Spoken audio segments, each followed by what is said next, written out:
Hello everyone, good morning and welcome to the UBC Learning Circle, hosted by the Center for Excellence in Indigenous Health. We're very pleased today to have Melanie Rivers back, past Learning Circle Manager and current Artist Extraordinaire. She's going to talk to us a little bit about expressive arts therapy and then guide us through a little activity. Before we begin, I would like to acknowledge that we are on the traditional, ancestral, unceded and occupied territories of the Hunkaminam-speaking Musqueam people. I would also like to acknowledge the First Nations Health Authority for generously funding this circle. As always, sometimes the topics we cover can be sensitive or emotionally triggering. So if you ever feel the need to take a moment to yourself, step out and engage in some self-care, I would urge you to do that. Talk to a friend, elder, counselor, family member, anybody that you feel that you need to. So, team introductions. My name is Cole. I'm from the Chowithil First Nation, and I'll be facilitating the session today. And other Learning Circle team members in the room but off camera are Cynthia, our production coordinator, and Jordan, our assistant coordinator. For those of you that are following along online on Zoom, please feel free to introduce yourselves in the chat box. We can see it on the screen, and I'm sure that Melanie would really appreciate knowing who's out there watching. Speaking of Melanie, she's a mixed media artist from the Squamish Nation who teaches online and in-person art classes to women around the world. She helps people build a joyful and self-compassionate art practice. She's studying at the Vancouver School of Healing Arts to become an expressive arts therapist. For the last 20 years, Melanie's worked in the Indigenous health fields and holds a master's degree in public health and a provincial instructor's diploma. She has had the honor of partnering with and teaching in most of the First Nations communities in BC. In her art, she depicts the strength, realness, and vulnerability of women. She believes that art has many medicines to share with us, including stillness, joy, and connection, and by engaging in art and creativity, we can all experience these medicines. So that's just a brief introduction. I think I'm all tapped out, so I'll pass it over to you. Great. Well, thank you, Cole, and thank you to the UBC Learning Circle. I'd also like to acknowledge the Musqueam people whose territory we're on today, and to all of you that are joining us today. It's fun for me to be back. I used to host the Learning Circle, and now I'm currently a full-time student learning expressive arts therapy and fully engaged in art and creativity on a daily basis. And even in my off time, I'm creating art for fun as well. So I'm really pleased to be here. My ancestral name is Tieltawit, which is my great-great-great-grandmother's name. Received that in ceremony last summer. You've done such a great job of introducing the rest of me, but I've been working in the Indigenous health field for about 20 years. Big place in my heart for the work, and I'm currently doing two practicum placements with my schooling, and one is with people living with HIV and hepatitis and cancer. So still having opportunities to connect in. And I'm also doing a practicum with children, so grade 1 and grade 3, Cool. which is fun. Some variety there, eh? They have a completely different way of engaging in creativity and art and imagination. They're much closer to it than adults. Us as adults we kind of slowly get shut down around our creativity as we get older. So kind of build layers of separation there, eh, as you get older. Yeah, and I think we get taught you need to be skillful at it. And so when we don't feel skillful, we stop doing it. Yeah. And then stop building the skill. For sure.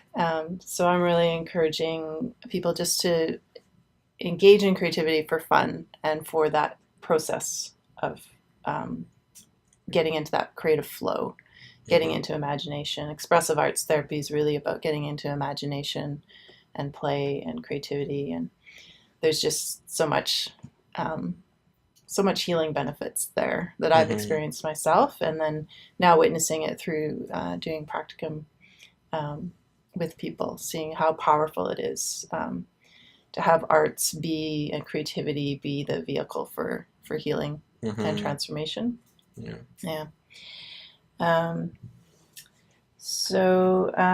I had not heard of expressive arts therapy myself about a year ago when I came across the program, and when I came across it, I was really drawn to it.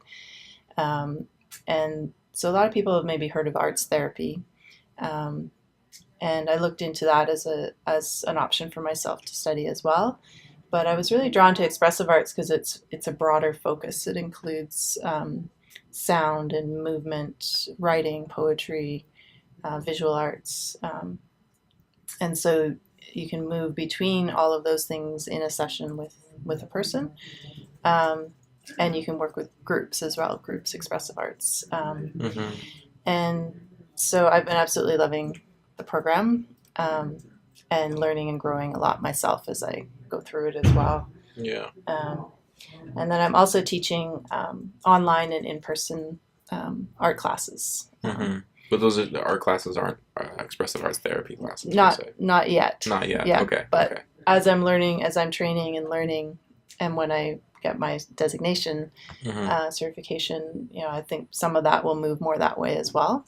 I'm sure it's natural, right? It's starting they start to kind of bleed into each other. Yeah, right? It's starting to just be how I live and breathe it. Yeah, for sure.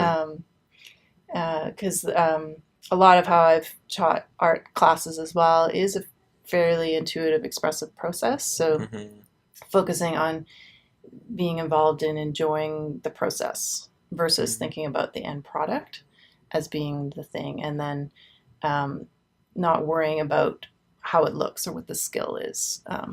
But also in my art classes, I am teaching some skills. Yeah. So that's a little different than expressive arts, where it's really what we call low skill, so that you don't need any skill in any of the arts to participate.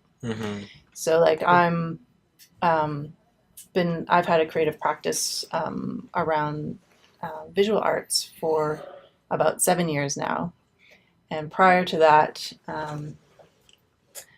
I did not consider myself artistically talented whatsoever. I had the skill level of drawing stick people, Right. and I So have my level, got it. and I have and I have some of those early drawings and paintings from when I was learning. So I really now believe that it is a learned skill that people can learn to draw and paint. I just really found the benefits of it. So focusing again on that, not worrying about what it looks like, but how do I feel while I'm creating? Am I feeling calm? Am I being kind to myself? That's one that I really encourage people to do, is to be kind to themselves as they create. It must be very difficult for people that are very results oriented too, right? Yeah. So that's a process in and of itself. Yeah. And I also now believe that everyone has a medium that they may be drawn to. They may not have found it yet. So some people are drawn to wood or wool or things like poetry and writing or music. And I think that medium can also teach us something about ourselves. And that's probably why we're drawn to it. So I've been drawn to visual arts and in particular acrylic paint, because it's very forgiving. So there's no mistakes, because with acrylic paint you can just, if you don't like it, you just layer on top of it. And it actually adds more interest and more texture, and the bottom layers add history and story to the piece. So I'm quite a perfectionist in my daily life. And so to have a medium where it's doesn't matter how I do this piece, it's going to, if I don't like it, I just keep going. In fact, every painting has a point where you're like, this looks horrible, I hate it, it's never going to work out. And knowing that that's part of the process as well. Cool. So I talk about people building a self-compassionate art practice, so being kind to themselves as they create. And I put up one of my paintings here, and I really enjoy painting women and depicting their vulnerabilities and strengths. That seems to be what I'm really drawn to creating, and then having story as a part of what's the story, and I don't often know what the story is until I'm finished or as I'm creating. A story might emerge from the painting itself, or kind of organically as you go through the process. Yeah.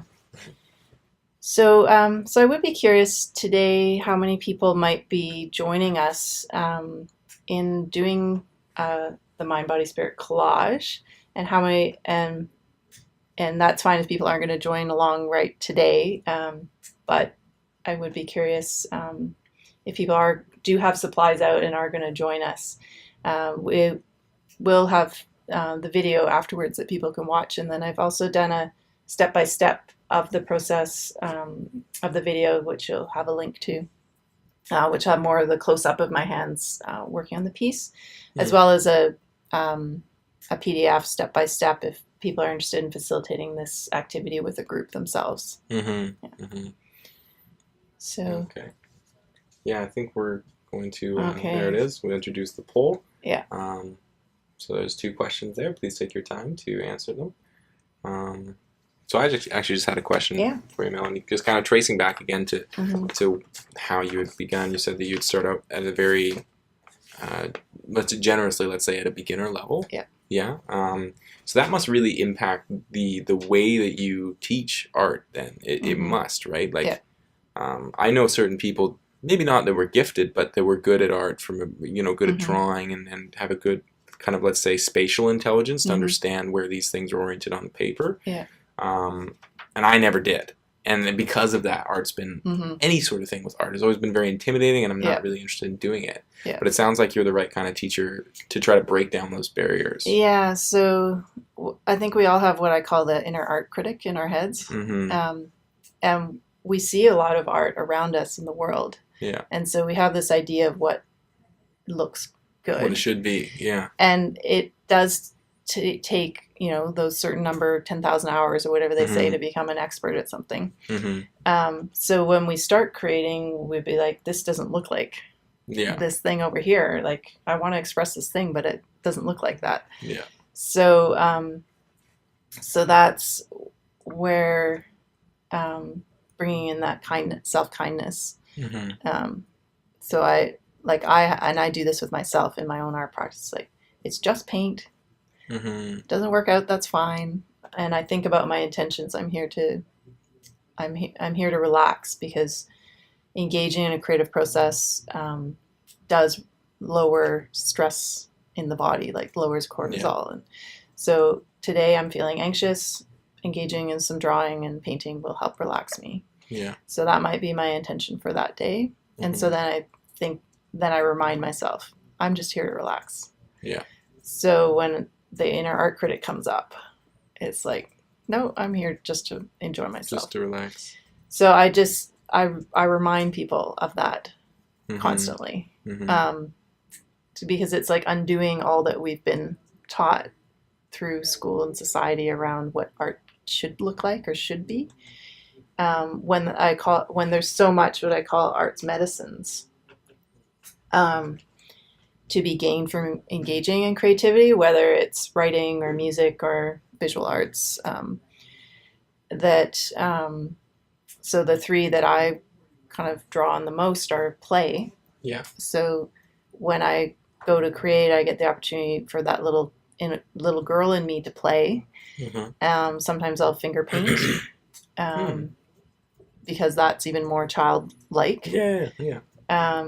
And the image there that I have with play, that's like creating a story, a very, actually this one I did in a retreat that I went to with a teacher, Karen O'Brien, and this was like Snow White, this one.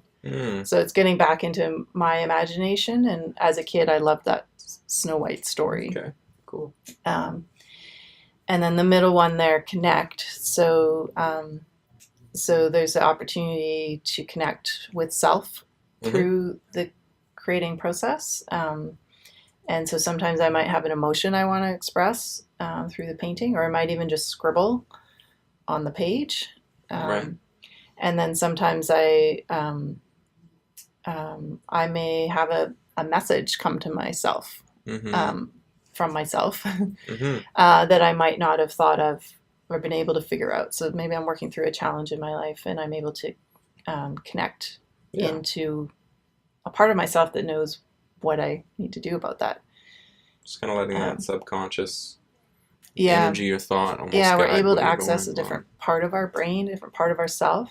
Right. And that's what a lot of the expressive arts is as well, is that ability to connect in with that other part of ourselves, get different information, and then finding stillness. So getting into that creative flow. So, Mm-hmm. if people have had a creative thing that they engage in, and a lot of our cultural things as well, making a drum or Mm-hmm. carving, cedar bark weaving, all those things kind of can bring us into that state of flow where we're really in the present moment, and so we're not worrying about the past or the future. Mm-hmm. So it can be really good for like depression, anxiety to engage in things. And I think this is why as well I was really drawn to expressive arts, because a lot of it resonates with our traditional culture. Like we have storytelling, we have dance and singing, drumming and singing, and all these things that we made. So our lives were just more that way all the time. I think as human beings, like we're meant to kind of engage in Mm-hmm. making things and getting into that state.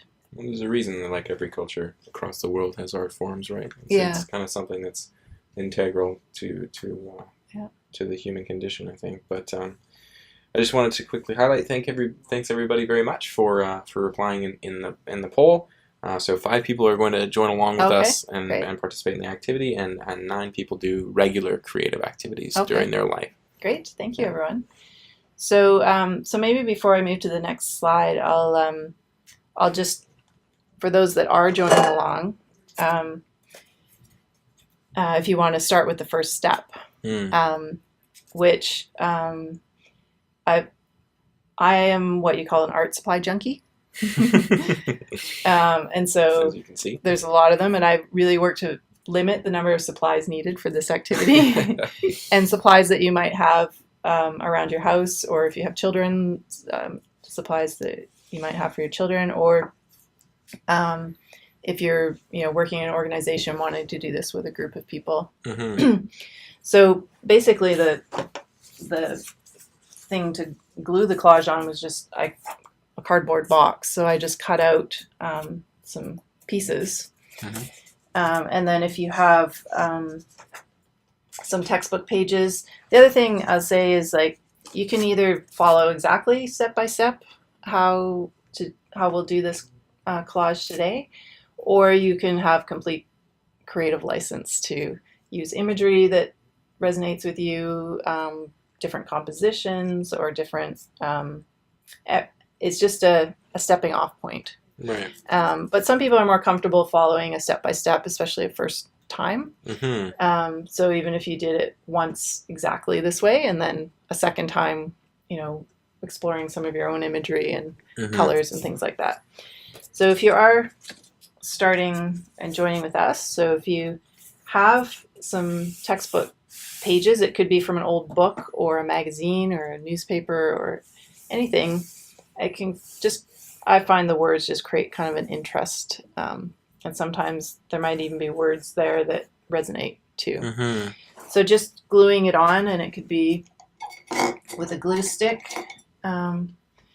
or if you have something like Mod Podge, or this is an acrylic matte gel, which you'd need a brush for, but essentially just gluing this piece of paper onto here. So if you are joining along, you could start with that step. Cool. So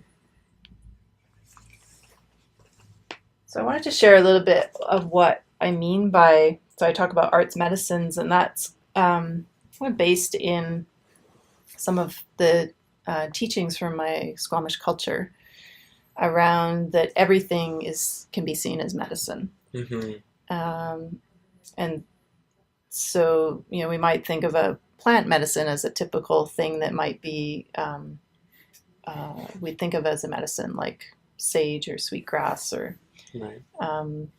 devil's club or something that we might even drink a tea with, or so that's medicine. But the animals can also be medicine, have teachings for us, the animals and the birds. So I think about the qualities or the behaviors of that animal and how that might apply to my own life. So So an eagle, an eagle flies up high in the sky. It has that kind of perspective. Mm-hmm. So if I'm, kind of lost in trying to problem solve something in my life, I might want to think about a different perspective to look at it. Right. Yeah. Or the wolves teach us about family, and they're very family orientated. The wolves, and I'm drawn to the deer. So there's painting there that I did with the deer, kind of that quiet strength, and I think I'm a quieter person, so we can be drawn to animals and things based on our own qualities as well. Yeah. So the animals have a lot of teachings or medicines that we can learn from, and then an experience can be medicine as well.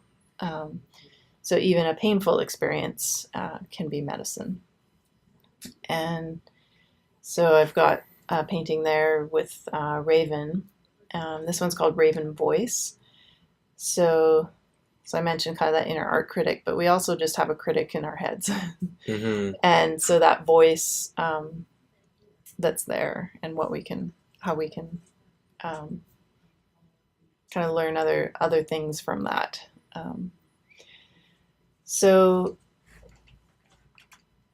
medicine can be a ritual that nurtures the spirit. It can be something we learn to better ourselves. It can be a quality of a being or an object, and it can be something that an activity or food that nourishes our strengthens our bodies. So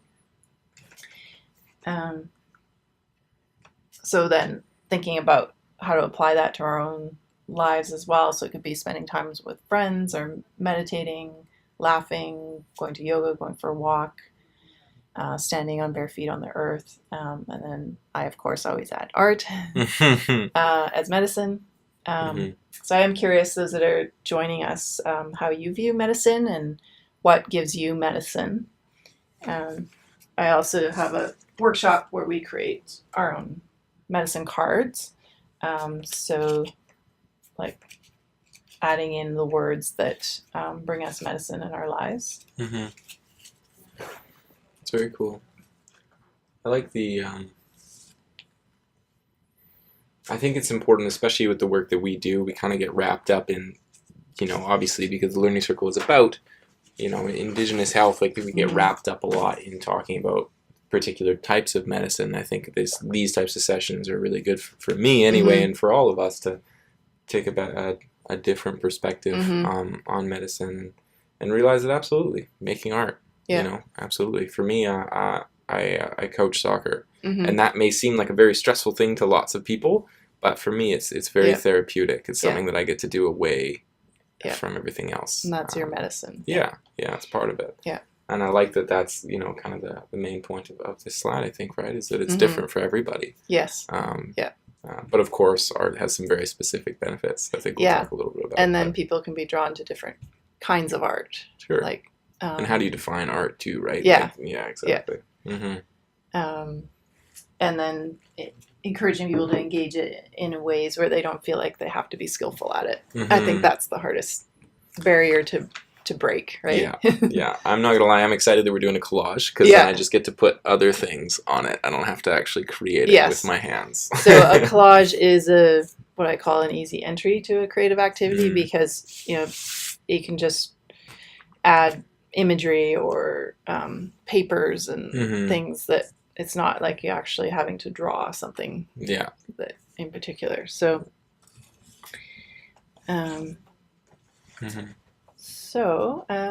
were there any responses to the... It doesn't look like it. I think people are just really excited for the collage. All right, well, let's move into the collage. So as I said, this is no skill is needed. Be kind to yourself as you create it. And that this is an activity that you can either do on your own or with a group of people. I have now a whole collection of magazines, and then I cut out imagery and words so that they're already cut out for people too, and then they can just pull from them what they're kind of drawn to that day. Melanie, I actually have a quick question. Mm-hmm. In your experience, like, because again, you started as a beginner, and I'm sure that the first stage of you kind of engaging in art and engaging in this creative process Mm-hmm. um, had very different feelings than what it does now. Because while you do engage and you still Yeah. create, a big part of your time now is teaching Yeah. and being with, or even Mm-hmm. just holding space for other Yeah. people, let's say. Um,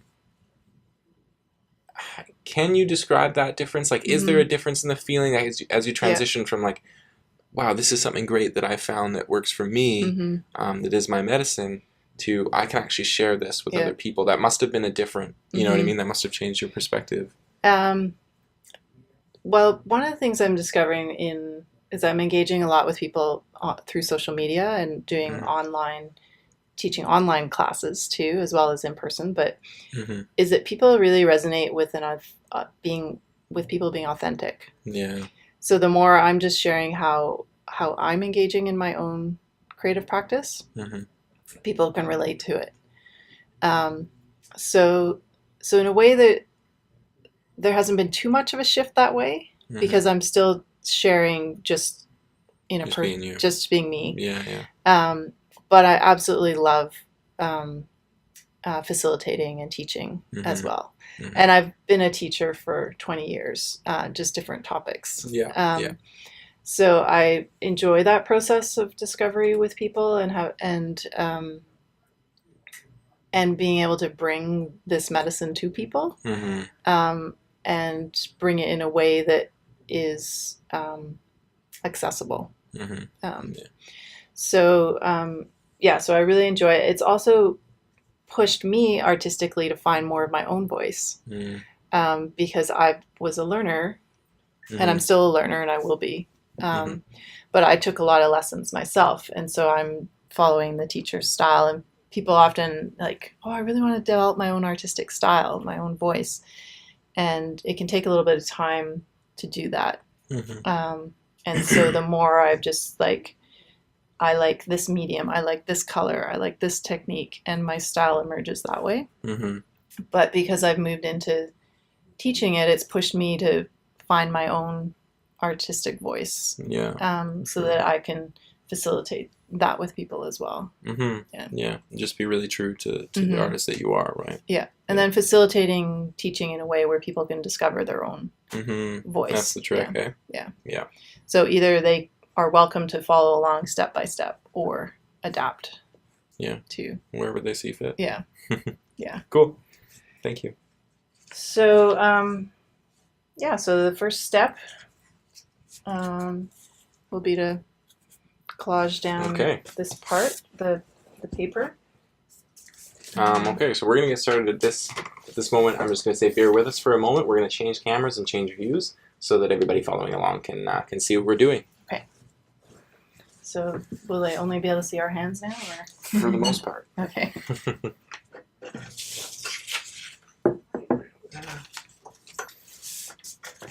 I'm gonna get my big sheet here. Alright. I've got everything in my hand, sorry. Okay, so I need this. Brush. And a sheet. No, hold on, I wanna make sure that this speaks to me.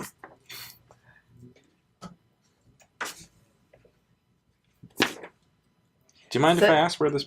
I think it's an Emily Bronte book. Oh, okay. It's kind of fun too, though. Sometimes I don't look at what I'm collaging down, and then parts of it peek through. Oh, so you find. And then sometimes it's like a really profound thing. Mm-hmm. Sometimes it's a funny thing. It's like not at all what I meant to come through. Yeah, totally. So yeah, if I had more supplies too, I'd be like, or definitely find something an article or a book or something. I know people can be a little bit tearing a page out of a book. Mm-hmm. So you're basically just putting the glue or the medium on the back and just covering the whole thing. You're pretty thick on there, right? Yeah. Okay. And then you can go over onto the pages or onto the. So if you're doing this on the table, you might want to have something underneath you that maybe some newspaper or something. Yeah. Wax paper. And then you just basically flip it over. Am I in screen here? And then when you go to put it down, you kind of want to smooth it out from the middle outwards. I don't mean to toot my own horn, but I think I can lay some glue on. Great job, Cole. Thanks, Mom. So I call the being kind to yourself meeting the medicine halfway. So we have that teaching as well in our culture. So any medicine, you want to meet it halfway. Mm. So when we listen to the art critic, we're not meeting the medicine halfway. Mm-hmm. So if you have a roller or something at home too, you can like kind of roll the paper down. But I also tell people not to worry about bubbles or wrinkles too, because life has bubbles and wrinkles to it. Mm-hmm. But you can I'm kind going of to not worry about yeah. bubbles and wrinkles. I'm just going to leave it alone. And but you can kind of press it down a little bit. That's the first step. So I call it a mind, body, spirit collage because I got 3 feathers here. And I'll show you how to cut those out. But one representing the mind, one the body, one the spirit. So thinking about those parts of our health and well-being. Mm-hmm. So that holistic view of our health and wellness. And so as we go along, we'll think about, well, what in my area of my mind do I want to have? What medicine do I want to bring in there? Yeah. And for my body and my spirit. So we'll talk more about that when we get there. Okay. So the next part is to cut out.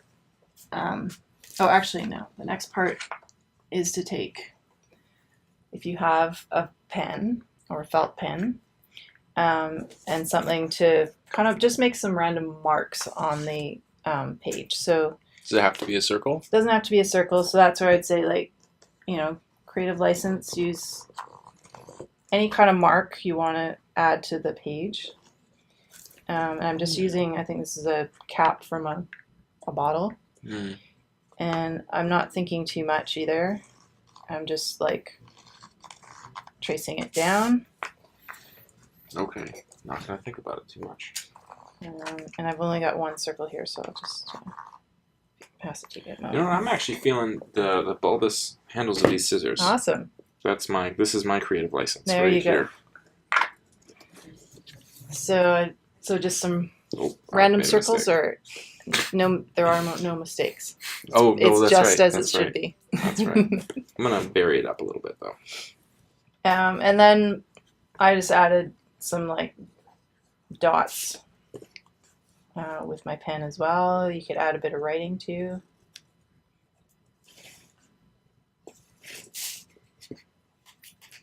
If anyone has any questions too, as we go along. Mm-hmm. Yeah, we're watching the chat box. It's really nice to meet you, Marlene and Andrea. Yeah, it's really nice. Thank you for introducing yourself. Passion is beadwork. Very nice. Marlene. Yes. That's very cool. Eh? Yeah. Yeah, beadwork. My mom does beading, and it's so intricate, right? You can really get into that state of presence and flow with it because it's so detailed. Good. One more circle here. You know what? I'm a man of variety. I like variety. Variety is what you'll find. Okay. All right. So I think I've got my if there's any collection other of marks shapes. Or anything else you want to add to it. Let's do it like this. When I was doing HIV/AIDS education in First Nations communities, I worked with Chimamuk, and we did a project called Around the Kitchen Table, which I believe they're still running. And it included like making moccasins or drums, but as they were doing that, talking about things like addiction and healthy self-esteem, and so that process of like engaging in something where you're making opens up another opportunity for discussion. And totally. So I think it's easier to talk to sometimes when you're when Yeah. you're engaging in something else, right? Yeah. Mm-hmm. And then not talk to is the other thing. Mm-hmm. And allowing quiet and space for that. So yeah, mine is you're perfect, good, you're just good the with, way that it yeah, is. yeah, Yeah, you're good it with your is. marks. Okay. So the next thing would be to cut out some feathers, paper feathers, and so I'll show you how to do that. But the first thing, if you have pattern paper or colored paper, I got these from Michael's craft store. But you could also find colored paper from a magazine. Mm-hmm. Just whatever works for you, right? Yeah, you can also print stuff off. Find images on Pixabay or Unsplash.com, like some of those royalty-free sites, and so you can print stuff off too. Mm-hmm. So then it's like picking colors that kind of resonate with you today. And so I asked that question of Cole before we started the session to pick some papers that he felt drawn to today. Are those your colors? I've got one. I want to do one here, and then I've got a couple over there. I want to try and make it like it's like a spectrum of color. Okay. You know what I mean? Yeah. So if you could pass me a sheet. Yeah, absolutely. Which one does this one work? This one works. Yeah, I actually know the artist who does these. Okay. She's developed her own art supply line through Michael's, which is pretty cool. That's really neat. But I've taken an in-person class with her, Jane Davenport, so I love her pattern paper. Very cool.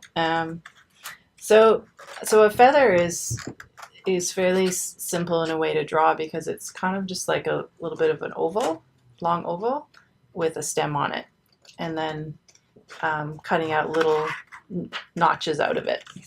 And so if you watch the video afterwards too that I have on my website, you can see a little closer up detail too. But essentially, you want to take the back side of your paper because the front's, it's harder to see on the colored side. Mm-hmm. And I'm just going to make a mark here of how big I'm drawing. So it's essentially just a long oval. If you have a feather in front of you too, you could look at that feather, and then a stem to it. And then just some little random notches that make it look like, the feather sometimes separates the pieces. Just like that. Can you see that? Yeah, I'm giving it a go. I'm freestyling the notches though. Okay. So then it's just taking some scissors and cutting them out.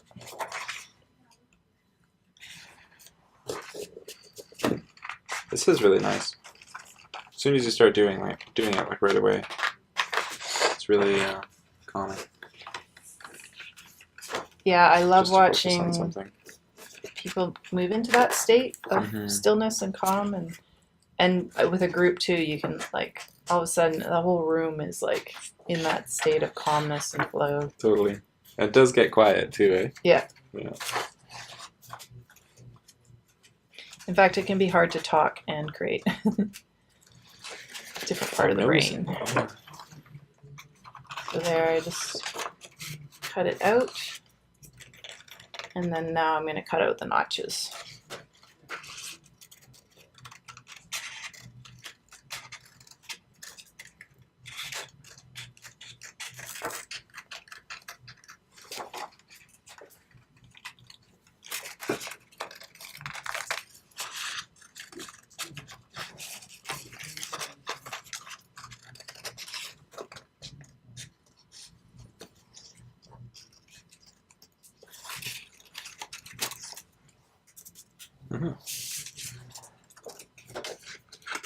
All right, Cole's motoring.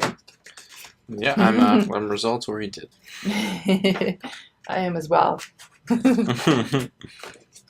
right, so I kind of got a blue one and I kind of got a red one. So I might actually cut one out of this color part here. Because I kind of, you could do all three the same colors, but you do them different. And now that I have one, I'm actually just going to trace it. Although I might put notches in different places just to make them look a little bit different.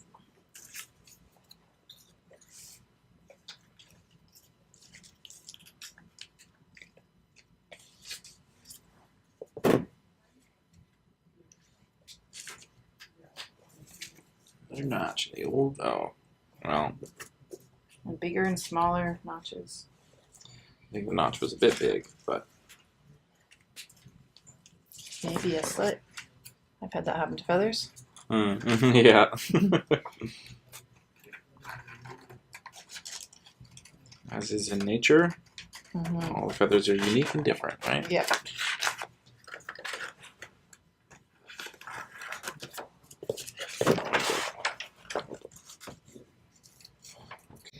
I think a lot of that's probably the case for a lot of people. So even if you're not participating in it, it probably can just be really therapeutic to just watch and enjoy. Yeah, think about your own, what you're drawn to yourself, and is there something you used to do that you enjoyed doing that you'd like to do again? Or I used to also really like writing stories when I was younger. Oh yeah. And so that's something I started to engage with more with the expressive arts. What kind of stories did you write? Well, in grade 6, I actually started writing a novel. Okay. Yeah. What was the novel? It was very derivative of the famous 5 books by Enid Blyton. I can't remember how to say her name. Anyways, it was like adventure stories of these like little detective adventure kid stories. That's very cool. But at some point I got kind of shut down around writing. I think it was in a college class actually. And I got like a really bad grade or something, and then I just stopped writing. Well, something I wanted to say before as well is that it seems like it's interesting in that a lot of other skills that we do in life, there is like this margin where it's okay to be bad at things. I don't have a lot of life experience, but just using sports as an example, when everybody starts, it's totally fine to be bad, and everybody's accepting of that. Yeah. But for art, and for art of many forms, including writing and drawing or painting, people seem to think that it's you have to be good at it straight away. Yeah. If you don't, the first time you put pen to paper, if it doesn't work out, then you probably aren't cut out for it, which is so bizarre because it's not the way we treat literally any other skill or just about any other skill anyway. Yeah, and same with like engaging in sports. So it's like you could engage with it and not be good at it, but just enjoy it. Absolutely. So, like every couch analyst out there. Yeah. Every person in their mid-40s that's a sport analyst from the armchair, right? So the next step is to glue our 3 feathers down. Are we using the same stuff? Same stuff. Okay. Is this the same brush I used before, or did you just... I'm not saying anything about it, but it is a special brush. It is a special brush. It's nice soft.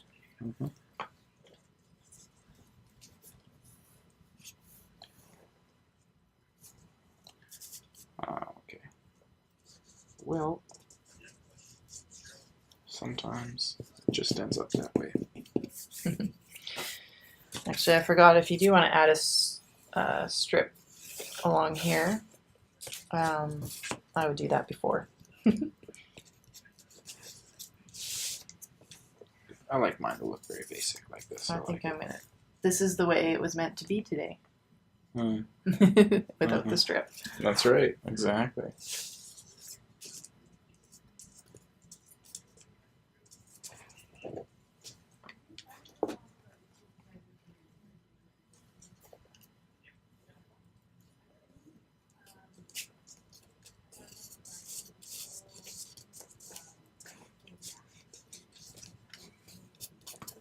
I'm going to remove my scarf.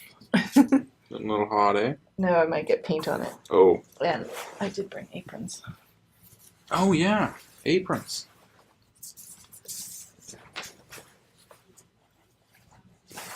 Perfect. Yep, there. These little lap art desks that I brought. Thank you very much, by the way. I'm going to put my apron on as well. Because it's in my favorite color. Especially as we move to the paint.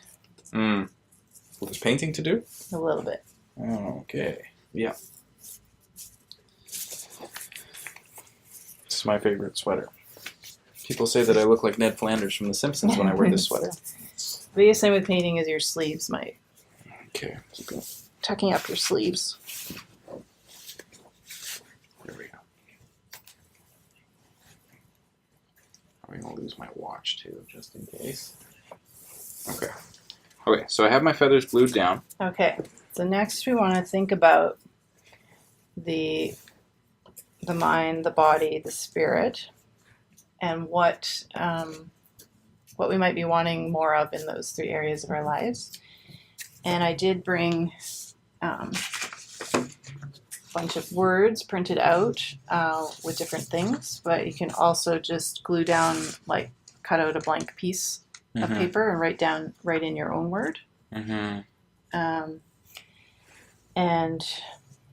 if you were facilitating this with a group or we had a bit more time, I would say like even do a guided meditation to think about like those areas. Right. And or give people a chance to do a bit of writing, to think about,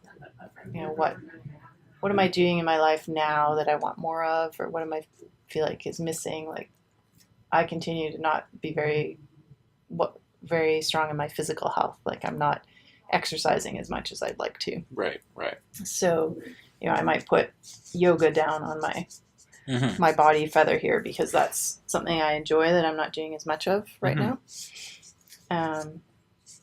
And for mind, I might, and it can be different each day too. So I think Cole and I will both just kind of look at the words and see what jumps out at us today. Or you could write your own word down.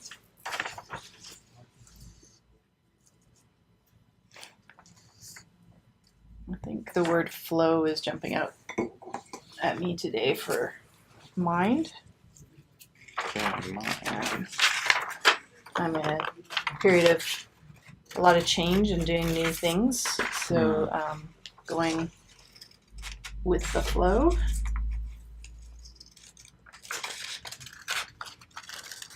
I think I'm going to go with peace. Is there yoga on there? I didn't see. No.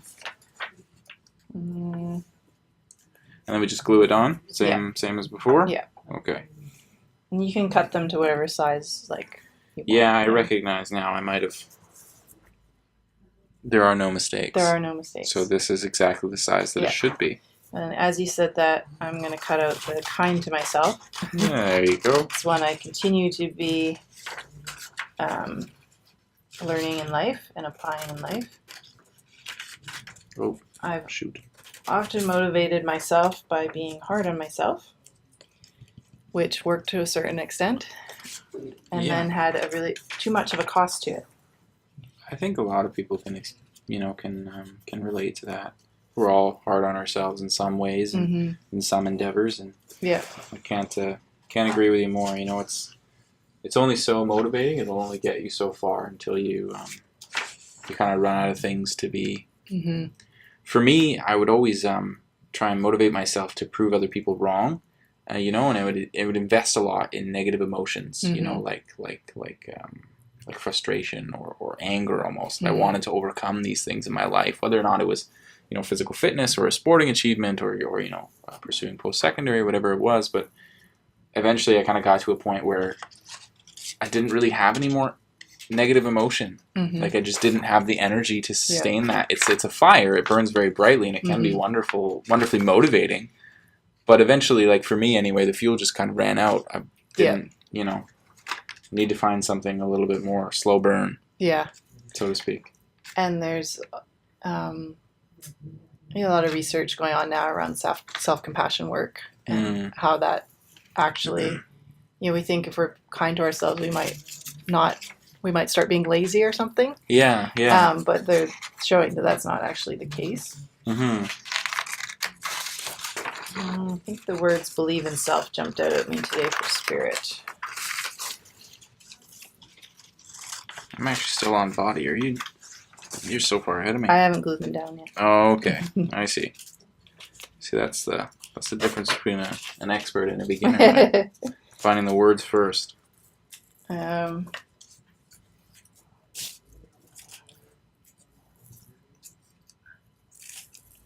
quite fit on my thing, but that's okay. Oh, spirit.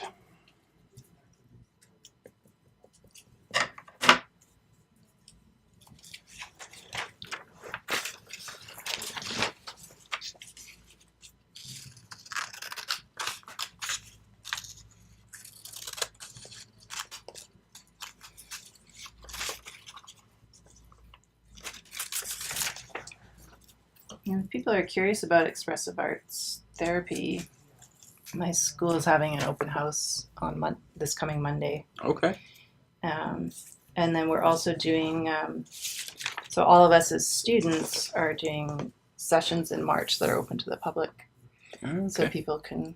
part of like your learning process. Part of our learning, okay. Yeah. So Great. we get opportunity to facilitate a group of people.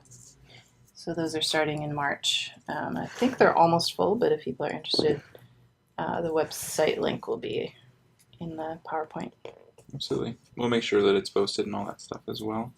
And the wonderful thing about having the video too is that it'll kind of bring you to Melanie's how to find Melanie online, social media, and that sort of thing. So you can follow along if you'd be interested in taking one of her classes. Mm-hmm. So there's my collage with my 3 words down. And then what I will do next, I'm just going to take my pen. Okay, pens. And did we lose it? Oh, here's there it is. Thank you. I'm just going to do like some what I call loose borders around my words.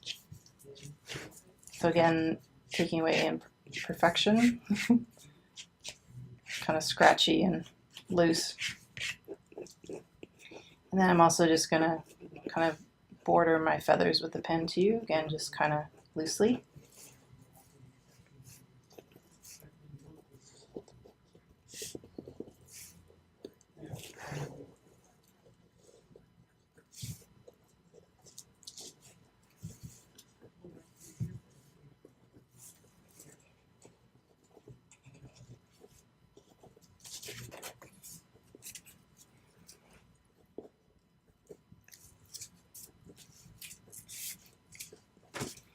If anyone wants to know what these pens are, I also have the supply list. I can't remember if I was really general on the supply list, but basically this is a micron archival ink pen. This is a real sort of arts pen. It writes over paint and stuff like that, but you could also just use like a felt. Cool. I was going to say, this pen seems to be really kind of chewing through this paper and these different textures, no problem. Yeah. Mm-hmm. Of course, I love art supplies. Yes, yes. So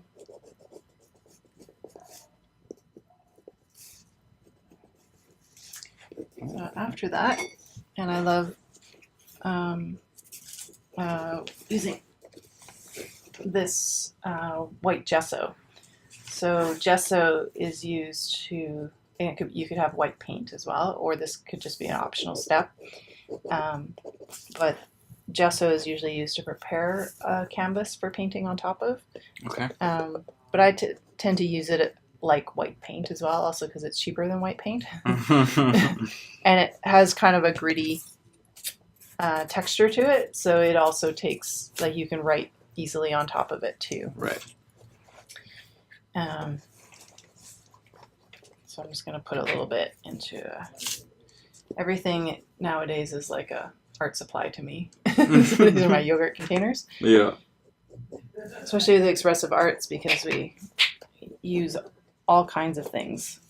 For art supplies, it might be like metal bowls with water in it and chopsticks to make music. Very cool. It can be taking 2 rocks and making music with the rocks, or a beat with the rocks. Really is just wherever you find it, eh? Yeah. So I'm just going to get our brushes ready for the gesso. Yeah, I'm falling a little bit behind here, but Okay. I think I'm ready to go. Although mine didn't as nicely trace as yours did, but It's beautiful. thank you. Thank you. Yeah. So I'm just getting these, getting the gel medium off or the glue off, and then I'm just drying them a little bit. Paper towel. So there's 2 ways to apply the gesso. If you want to add some to your little To my little your palette over there. Yes, thank you.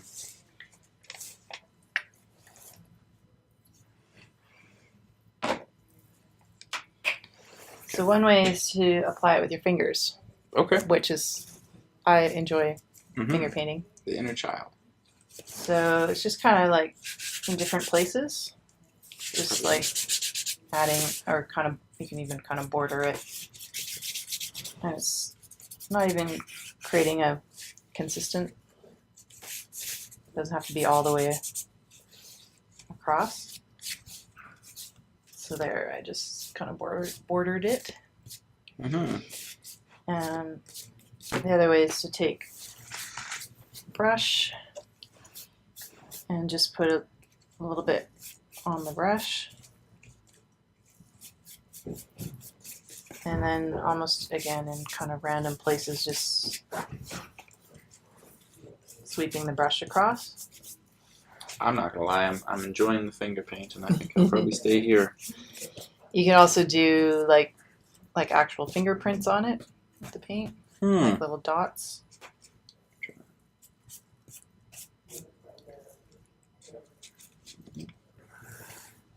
That's kind of cool.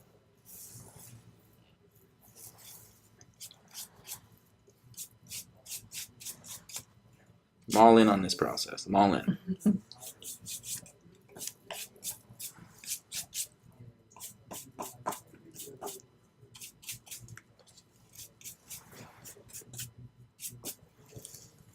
So yeah, if there's any questions as people are either listening or doing. Yeah, absolutely. If you have anything, please just put it in the chat box. I know I seem very preoccupied, but I assure you I'm checking it. Yeah.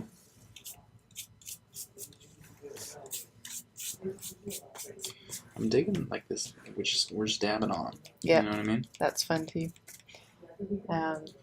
In our just did an expressive arts workshop as well, and we traced our entire bodies on a large sheet of paper and then painted in our bodies. Cool. Which is an interesting process, like based on energies that we felt related to different When parts. you were doing it, yeah. But I did a lot of just putting paint on my hands and a whole print Yeah. with my hand. Cool. It's really fun to paint really big like that too. Yeah, I'm sure there's a little bit of almost like a freeing sensation, right? Mm-hmm. There's not a whole lot of you're not necessarily constrained by the size of the canvas, so to speak. Yeah. So it's as simple as that. I would like to think that mine is very actually intellectual, but simple as in the eye of the beholder. Yeah. Okay, so there, yeah. Yeah. It did. It's in the process. Yes. It's in the That's process. a great job. There's no right or wrong. That's right.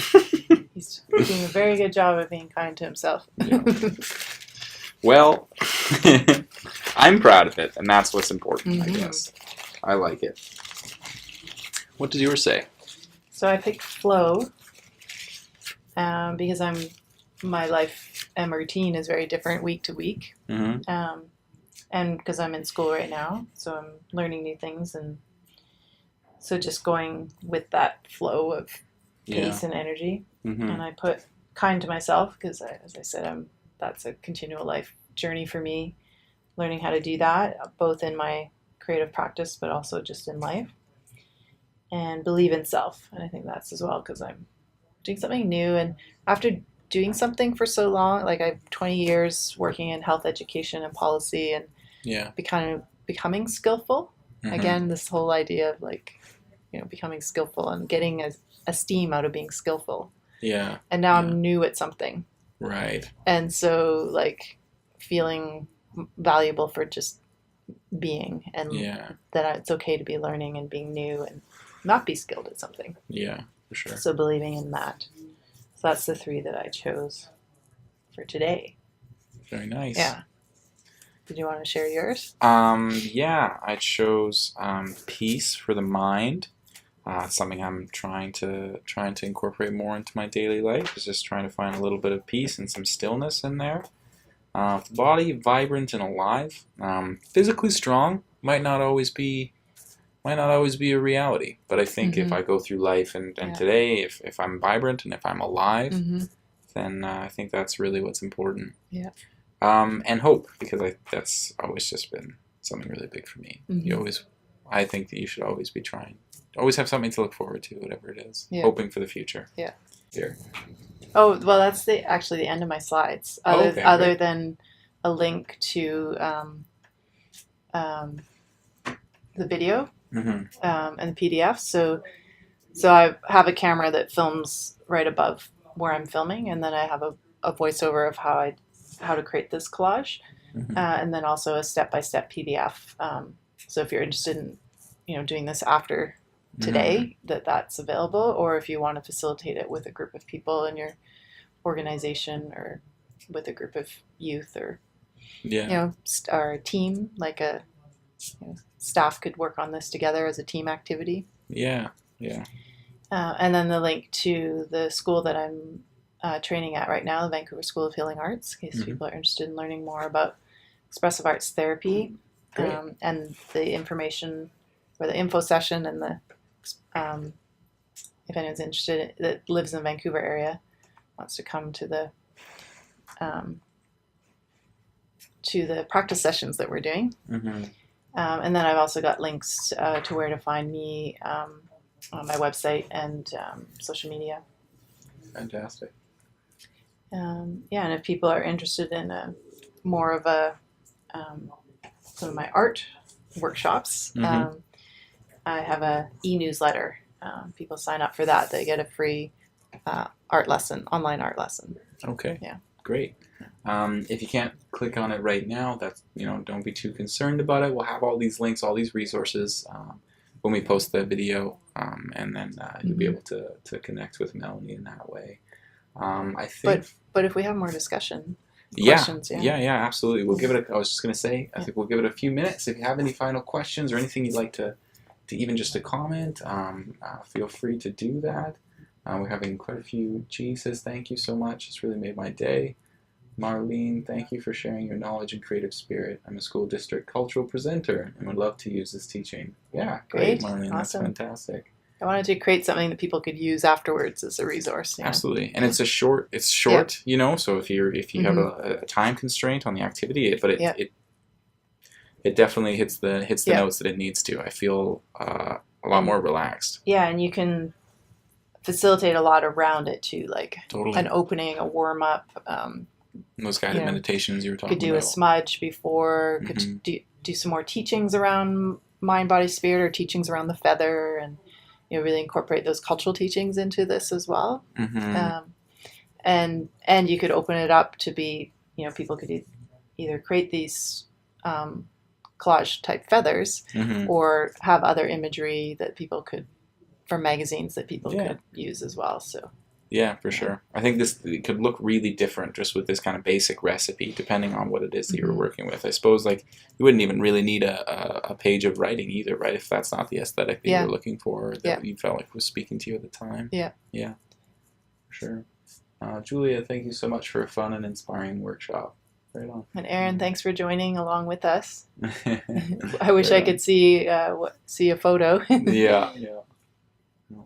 Great. Yeah, actually, that's a great idea. If you wanted to post it on Instagram or Facebook and tag Melanie in it, Yeah. I'm sure that she would love that. And feel free to tag us as well. We'd love to see what you kind of created in this time that we had together. So my only questions left are kind of what's on the horizon for you, I guess, in terms of your programming, in terms of what you're offering, what you're moving forward. Make sure I didn't get paint on myself. Yeah. So I'm building an online and in-person art business, so which is something I never considered myself doing in the past, like creating my own business. Yeah. And I'm having a lot of fun with it. So I've launched one online art class in January called Spirit Medicine to create these medicine cards. So I'll be doing another run of that class coming up in the year. Great. But I also teach medicine card workshops in person too. So I've done that for an organization for staff as a part of a staff retreat, but also just one-on-one or as a group, individuals coming to a workshop. Yeah. Right. So I'm doing in-person classes like that as well. But I'm going to be developing some more online classes too. So I'm really looking forward to those, along with the practicums that I'm doing and my schooling, which is a big chunk of time as well right now. Yeah, for sure. Yeah. For sure. The only other thing I wanted to say was, as a personal fan of the work that you do, we were talking a lot about artistic styles and influences, and I just wanted to say that I know it's something you're working on, but I think you do have a very distinctive style. I can tell almost straight away if it was something that you've done, just in the way that you frame faces in particular, and proportionally the way that faces relate to the rest of the painting. I find that's kind of something distinctive in your work, as well as the colors used. I think you have a very, I don't want to say like a similar palette, but there's kind of a range of colors that you really like to stay in. Yes, so what I mean? I call it like Picasso had the blue period. Yeah, I'm stuck in the blue period. You're stuck in the blue period. I really love blues, so I paint a lot of blues. But I like to also incorporate some of my culture into my paintings too. So sometimes I pull in weaving designs into the pieces. Actually, right after this, I've got an opportunity to go to the Vancouver Museum and look at cultural. We're going into the collections behind the scenes, and we're going to be able to look at Coast Salish pieces. So I'm hoping to have some more inspiration from that today as well that I can bring into some of my work. For sure. Yeah. I think that's really good. Like looking at it from an Indigenous lens, I think it's really important that we kind of recognize traditional art forms as we move forward. And kind of transform that modality the way that the art is represented, right? Yeah. As all arts kind of tend to do over time, they evolve, right? So sometimes my art is very inspired by my Squamish culture and include things, and then sometimes it's just pure imagination story. It's just you. Yeah. Exactly. And often my paintings end up looking like me, and it's not intentional. But I think that's just like self-expression. Yeah, for sure. I think that's based on what we've talked about today and the path that you've taken, or the role that art has had in your life in terms of being an outlet and a creative way to lower stress. I think it makes sense that you would be represented a lot in those paintings, right? My brother says, when am I going to paint older men? I have painted one man. How did it go? It went well. Yeah. I was like, how do you paint stubble? It's a tough one. It's very different. I mean, female and male faces have different structures to them. Right? Yeah, for sure. So thank you so much for a fun and inspiring workshop. I think that we're all out of Zoom chat box kind of activity for the day. So I just wanted to take this opportunity to say thank you very much, Mel, for all the time and coming in and spending it with us today and teaching me a little bit about the art process and what that can look like. I'm not going to say that I'm going to go home and start collaging, but I will try to take a more active, artistic, let arts take a more active role in my life. Great. Quick plug for us. Coming up in the coming weeks, we have Hazel's going to come back. Or sorry, not Hazel. Kim's going to come back from Indigenize. Cease is going to come. Cease is going to come and talk to us a little bit about medicines.